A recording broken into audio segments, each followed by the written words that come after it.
السلام علیکم ورحمۃ اللہ وبرکاتہ۔ آج کی اس ویڈیو میں جس سورہ مبارکہ کے بارے میں آپ سے ذکر کروں گی، یہ قرآن مجید کی وہ سورت ہے جو اللہ پاک سے اپنے پڑھنے والے کے لیے سفارش بن کر لڑتی ہے۔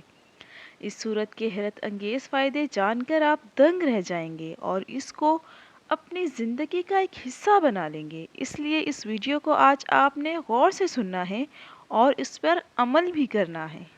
حضرت ابو ہریرہ رضی اللہ تعالی عنہ سے روایت ہے کہ رسول اللہ صلی اللہ علیہ وسلم نے فرمایا، قرآن مجید میں 30 آیات کی ایک سورت ہے جو اپنے پڑھنے والوں کے لیے اس وقت تک اللہ تعالیٰ سے جھگڑا کرتی رہے گی جب تک اس شخص کو بخش نہ دیا جائے گا۔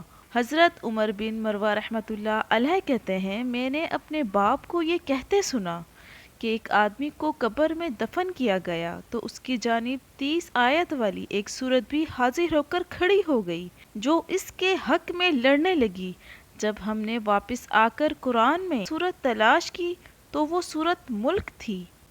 حضرت بن عباس رضی اللہ تعالی عنہ فرماتے ہیں کہ نبی اکرم صلی اللہ علیہ وسلم نے بعض صحابہ میں سے کسی ایک کے دوران سفر لا علمی میں ایک قبر کے اوپر اپنا خیمہ نصب کر دیا۔ آپ کے صحابی کو یہ علم نہ ہو سکا کہ اس جگہ کسی کی قبر ہے۔ اچانک اس قبر میں سے کسی انسان کی سورۃ الملک پڑھنے کی آواز آنے لگی، یہاں تک کہ سورت ختم ہو گئی۔ واپس پر اس صحابہ نے واقعات کا نبی اکرم صلی اللہ علیہ وسلم سے ذکر کرتے ہوئے عرض کیا کہ میں نے لا علمی کی بنا پر اپنا خیمہ ایک قبر پر نصب کر دیا۔ اچانک مجھے کسی انسان کی سورۃ الملک پڑھنے کی آواز آنے لگی، یہاں تک کہ اس نے سورۃ الملک پوری پڑھ ڈالی۔ تو نبی اکرم صلی اللہ علیہ وسلم نے فرمایا، یہ سورت عذاب سے روکنے والی اور قبر کے عذاب سے بچانے والی ہے۔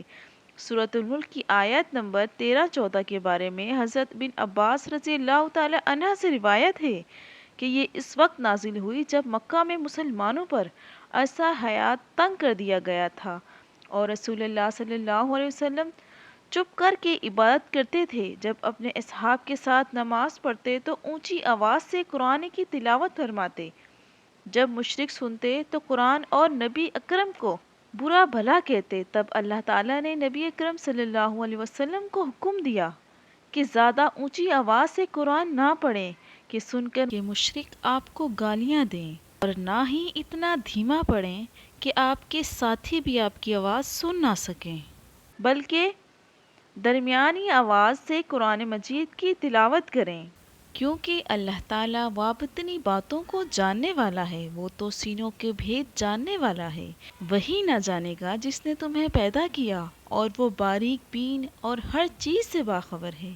حضرت بن عباس رضی اللہ تعالی عنہ نے ایک آدمی سے کہا، میں تجھے ایسی حدیث نہ ہدیہ کروں جس سے تو خوش ہو جائے؟ اس آدمی نے کہا، کیوں نہیں؟ حضرت عبداللہ بن عباس رضی اللہ تعالی عنہ نے فرمایا، سورہ ملک خود بھی پڑھیں اور اپنے اہل عیال اور گھر کے تمام بچوں حتیٰ کہ اپنے پڑوسیوں کو بھی پڑھنا سکھاؤ، اس لیے کہ وہ قیامت کے روز پڑھنے والوں کے لیے بخشش کے لیے اپنے رب سے جھگڑا کرے گی، اس لیے جہنم کے عذاب سے نجات طلب کرے گی، نیز سورہ ملک پڑھنے والوں کو عذاب قبر سے بھی بچائے گی۔ اگر آپ کو ویڈیو پسند آئے تو لائک کریں اور میرے چینل کو سبسکرائب کریں۔ راہ ہدایت وتھ صوبیہ۔ السلام علیکم، جزاک اللہ۔